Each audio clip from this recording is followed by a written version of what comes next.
I can open up about Lester. Found out that he had third and fourth metatarsal broken in his hand. Does not need surgery.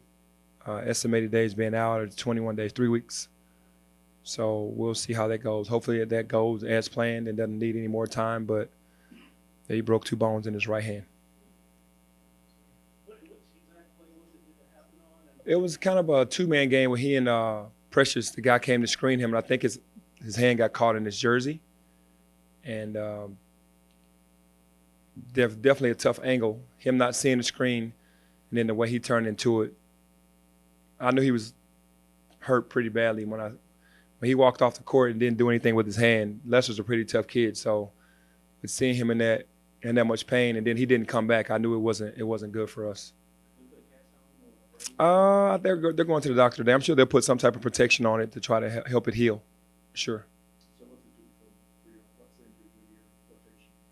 I mean, it hurts us because we're down a man now, two, with James being out. But it makes the other guys have to step up, and they did a pretty good job against a really good Ole Miss team at home. And we just have to, play our hearts out in New York against North Carolina State. Malcolm's actually day to day. He's been cleared, but it's just on him and how comfortable he is, and when he wants to come back. We're leaving it up to him. Well, they have four guys that are averaging double digits, and another 3 or 4 guys that are around 9 to 8 points. So they're deep. They're 8 deep, 8, 9 deep, and they're guard oriented. Their guards score the ball at a high level, and anytime you have guards, we just face good guards against Ole Miss. And we face good guards against Oregon. So it seems like all these good teams that are going to be ranked are going to have really good guards. So we have our work cut out for us. We'll have a good game plan. We just have to be able to execute it.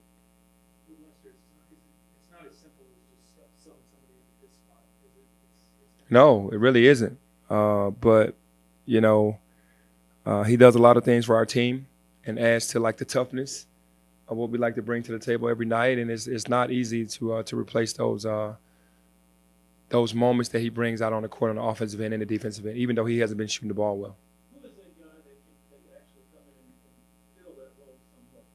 I think we'll have to do it by committee. I think Jaden, Ryan Boyce, Alex Lomax, Tyler Harris, Boogie, well, those guys, those four coming off the bench are going to have to do it collectively. I think that Boogie and Damian now are going to have to grow up pretty quickly because we're going to need more from them as well. So, the guards are going to have to step up, and I'm pretty sure that they will.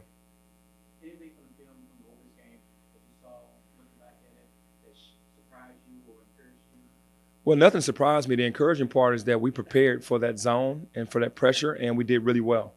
I think that it surprised them how well prepared we were, and the guys actually went out there. Like I always talk about, we prepare them, we put them in the best situation. It's up to them to go out on the floor and get it done, and they went out on the floor and got it done.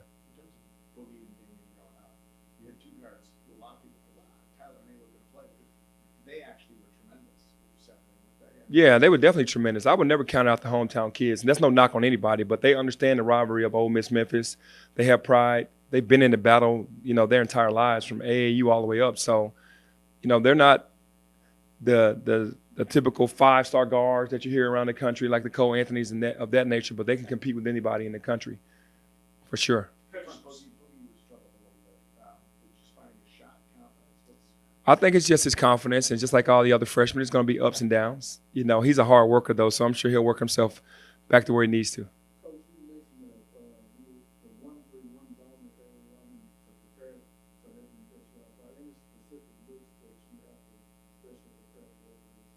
Well, you have to be ready for everything because everybody's pretty much played a zone and very little man, and we haven't faced a lot of pressure. So you just don't know what their plan is. You'll know within the first 5 minutes of the game what they're going to do. But what they've done against other teams, they might not do against us. With James being out and Lester being out, that definitely takes one of our shooters out because Lester being injured. So, they might play it differently. Might play zone, might play man. Either way, we're going to be prepared for both. Do you like the fact that you've already had a road game in an NBA type arena and they've seen, that kind of atmosphere? I'm glad that we've traveled on the road. Like we went to Portland to play against a really good team. So there's not a shock value. There's not going to be the first time we're playing against a really good team on the road. Even though it's a neutral site, I'm glad that we've already gone through that, and we played Ole Miss, which is another good team with great guards that will help get us prepared for North Carolina State. Still like Lance. I mean, you still like some of either Lance or Isaiah at 5 and Precious at the 4. Yeah, for sure. Right now, we're going to stay with Isaiah. Isaiah he started the game off really well. And the one thing that hurts most of our guys is that they're so hard on themselves. They take themselves out of the next possession and the next play, and then sometimes out of the game. Told Isaiah he had a great game going, and he just has to stay mentally into it. So he'll start it off with Precious, and we'll just go from there. Hey, Tyler's been having a quality, solid year. He hasn't taken any erratic shot. How do you like his play so far this year? Tyler actually has been doing really well. He's been working really hard in practice. There's some things that he had to learn. There's some maturity things that he had to go through, to get better with the things that we were trying to get him to do. His talent has never been in question. He can score the ball with anybody, and he's a weapon out on the floor. And he's come in more focused this year, so I'm really proud of him. How's Lester doing? How's Lester doing? Lester's down. I mean, you got to understand, this is a New York kid about to go back home for Thanksgiving to play in front of his family, and he can't play. I mean, that hurts. Y'all have something special, I guess, like a team dinner, Thanksgiving. We're always doing things as a team. I don't think that we have anything specifically planned for Thanksgiving, but I think we're going to try to do that when we get back to Memphis on Friday, kind of do something together as a team. But up there is the usual thing that we do when we go on the road, getting together as a team, eating regular dinner, watching film, and getting prepared for the game. With you guys out, going into the holiday period, and you still have some big non-conference to play. Everything that's happened, is this blessing and curse? Or is it blessing in that, they get to play without guys and they got to learn and grow up? Curse, gosh, got to play without it. No, I think it's a blessing because other guys get an opportunity to showcase, and then they're getting the experience. Guys that might not have had more minutes are going to get more minutes. They're going to have to step up, and sometimes, you got to – and that's the beauty of having the depth in our roster, that we can get other guys to step up right away, and we'll see where it goes. But I look at this as a blessing, though, for sure. I mean, obviously, our guys being hurt is not, but to be able to have the other guys get more experience is. How do you deal with the mental side of what keeps them from performing? Well, I just understand that they're young. That's how I deal with it. I understand that experience, I keep saying the same thing, experience is going to be the best teacher. And I felt like we did grow up a lot in the Ole Miss game because we didn't have Lester for a full half, the entire second half, and 12 minutes in the first half. So, I mean, you got two starters out.